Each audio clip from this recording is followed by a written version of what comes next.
Pemirsa, angka kekerasan seksual yang masih sangat tinggi mengancam kualitas sumber daya manusia SDM bangsa, terlebih bagi kekerasan seksual yang terjadi di lingkungan atau institusi pendidikan. Dalam kunjungan kerja di Medan, Sumatera Utara, Menteri Pemberdayaan Perempuan dan Perlindungan Anak, Menteri PPPA, Bintang Puspayoga mengingatkan sivitas akademika bahwa sudah saatnya menciptakan lingkungan kampus yang aman dan bebas dari tindak kekerasan seksual.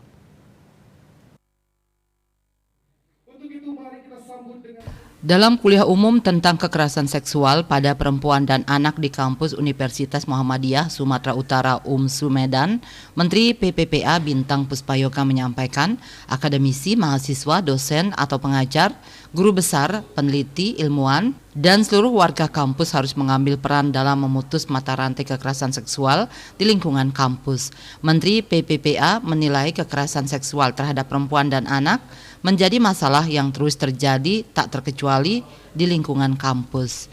Mirisnya, angka kekerasan yang sebenarnya terjadi jauh lebih besar daripada yang terlaporkan. Salah satu sebabnya adalah relasi kuasa yang ada di antara korban dengan pelaku. Hadirnya Undang-Undang Nomor 12 Tahun 2022 tentang tindak pidana kekerasan seksual, menurut Menteri PPPA bisa menjadi titik terang bagi upaya mendorong penghapusan kekerasan seksual. Terobosan dan kemajuan di satu titik penanganan tentunya akan memberikan pengaruh signifikan bagi keseluruhan proses penanganan korban kekerasan seksual dari hulu hingga hilirnya.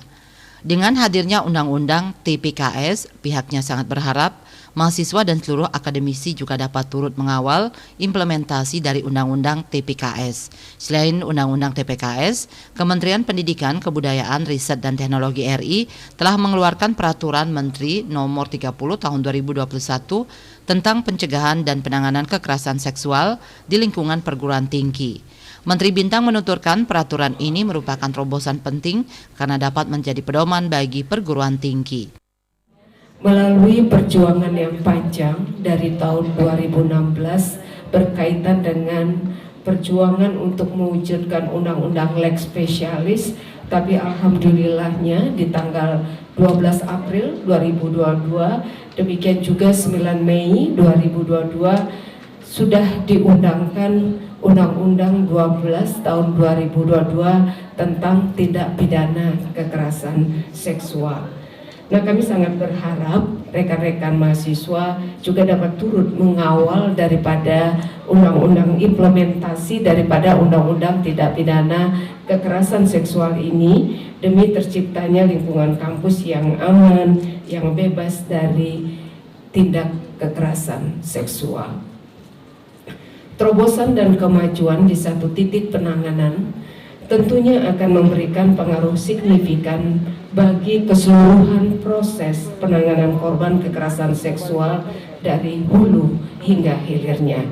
Lahirnya undang-undang yang bersifat Lex Spesialis ini diharapkan mampu menyediakan landasan hukum material dan formil sekaligus sehingga dapat menjamin kepastian hukum dan memenuhi kebutuhan hukum masyarakat. Dalam kesempatan yang sama, Menteri PPPA mengapresiasi Fakultas Hukum UMSU yang telah memiliki mata kuliah terkait dengan pelindungan perempuan dan perlindungan anak dan mata kuliah hukum acara peradilan anak. Hal ini menurutnya dapat menjadi contoh bagi kampus-kampus lain di Indonesia. Juga patut berbahagia kita semua, Kementerian Kemendikbud Ristek itu kan sudah mengeluarkan Permen 30 tahun 2021 tentang pencegahan dan penanganan kekerasan seksual di lingkungan perguruan tinggi. Nah, harapan kami ini bisa menjadi pedoman dan bagaimana kerja cepat daripada Kemendikbud Ristek untuk mengawal dan mencegah daripada kekerasan seksual ini. Nah, kami melihat tidak hanya di perguruan tinggi saja, Kemendikbud juga di satuan pendidikan itu sudah merevisi daripada Permendikbud 82 tahun 2015 untuk pencegahan kekerasan di satuan pendidikan. Menteri PPPA dan Rektor UMSU Profesor Agus Sani juga melakukan penandatanganan MOU antara UMSU dan Kementerian Pemberdayaan Perempuan dan Perlindungan Anak Kemen PPPA. Kerjasama tersebut untuk menyinergikan berbagai program dan kegiatan termasuk terkait dengan pencegahan dan penanganan kekerasan seksual. Biro Hukum dan Humas Kementerian Pemberdayaan Perempuan dan Perlindungan Anak melaporkan.